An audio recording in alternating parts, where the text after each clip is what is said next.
अर्जुन उवाच स्थितप्रज्ञस्य का भाषा समाधिस्तस्य केशव स्थितधि किं प्रभासेत किम् आसित व्रजेत किम्। ओम नमो भगवते वासुदेवाय। ओम नमो भगवते वासुदेवाय। ओम नमो भगवते वासुदेवाय। Hare Krishna.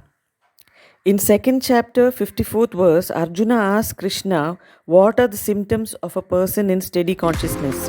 Or what are the qualities of a sthita prajna? Om ajnana timirandasya jnananjana shalakaya chakshurunmilitam yena tasmai shri gurave namaha.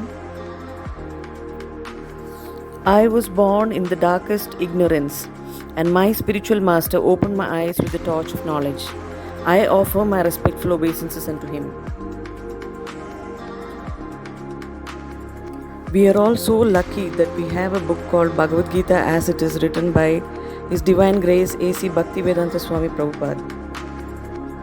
Because of this transcendental book, we are easily able to understand what Bhagavad Gita is about and what Krishna is trying to tell Arjuna and how we can implement it in our life.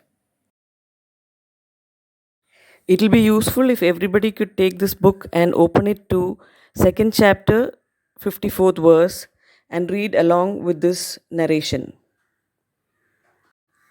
So in the 55th sloka, Krishna is explaining to Arjuna that a person of steady consciousness is a person who has a pure mind. He has given up all types of sense gratification, so his mind is crystal clear. And so he uses his mind to indulge in topics of self-realization. In the 56th sloka, Krishna says that one who is of steady consciousness is not disturbed by the threefold miseries. So what are the threefold miseries? Adi Daivika Klesha, Adi Bhautika Klesha, and Adhyatmika Klesha. Let's consider each one of them. Adi Daivika Klesha are sufferings brought upon us by divine interference, like lightning, thunder, storm, volcano, earthquake, etc. Adi Bhautika Klesha means suffering inflicted on us by other human beings or mosquitoes, insects, or diseases like coronavirus. Adhyatmika Klesha is suffering inflicted by oneself, like headache caused by too much alcohol or drug ingestion, or going into a suicide tendency because of a love affair, all inflicted by oneself. So Krishna says, one who is not disturbed by these threefold miseries, nor elated by happiness. So not disturbed by misery or happiness, and one who is free from attachment, fear and anger, vitaraga bhaya krodha. Such a person is of steady consciousness.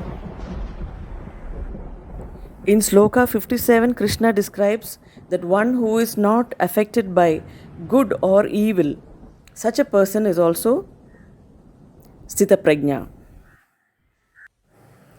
Next is Sloka 58, where Krishna explains with an example of a tortoise how the tortoise retracts its limbs and protects itself. Same way, a person of Sthita Prajna will retract his senses and protect himself from the onslaught of the sense objects. In Sloka 59, Krishna explains that though stopping one's senses from the sense objects, the taste for enjoying remains. But because a person enjoys a higher taste, he refrains from going for the sense objects. In Sloka 60, Krishna gives a warning that the senses are very strong and they're always planning to destroy our steady consciousness. So we should be very careful. In Sloka 61, Krishna comes to the main point that one should fix his consciousness on Krishna. Only then his endeavor to control his senses and make his consciousness steady will be successful. In 62nd to 63rd slokas, Krishna becomes the supreme psychiatrist and he explains how the mind, by contemplating on the sense objects, develops attachment, and this attachment becomes lust, and this lust, when it is not satisfied, becomes a frustrated anger. And anger, when it further becomes a delusion, and delusion leads to bewildered memory, and bewildered memory leads to loss of intelligence, and loss of intelligence makes one fall again into the material pool.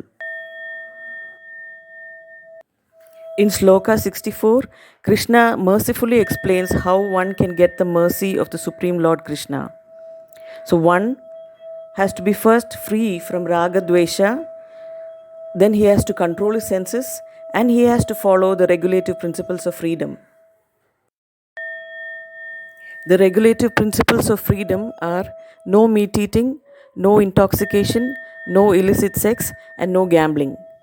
These four regulative principles help us remove the shackles of our material bondage, and it helps us develop the beautiful divine qualities of daya or mercy, truthfulness, purity, and austerity. These four regulative principles help us obtain a steady consciousness. In Sloka 65, Krishna clearly says that one who is not connected to Krishna has no peace or no happiness.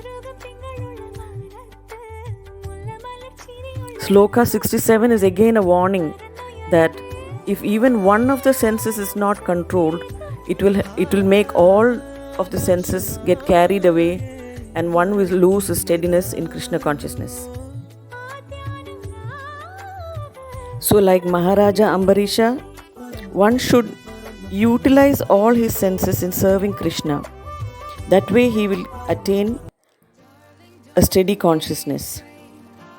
One should also take the guidance of a spiritual master who is coming under a bona fide sampradaya so that he can be guided correctly on how to control one's senses. One who has understood this is called a sadhaka and is a suitable candidate for liberation. So Arjuna's question once again, what are the symptoms of a person of steady consciousness? How does he speak? What is his language? How does he sit? And how does he walk?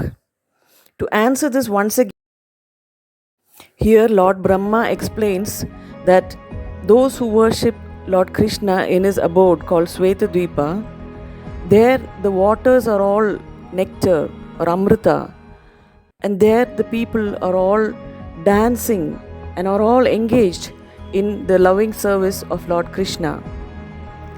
Their words are music or songs. Their walking is like dance. Katha, Ganam, Natyam.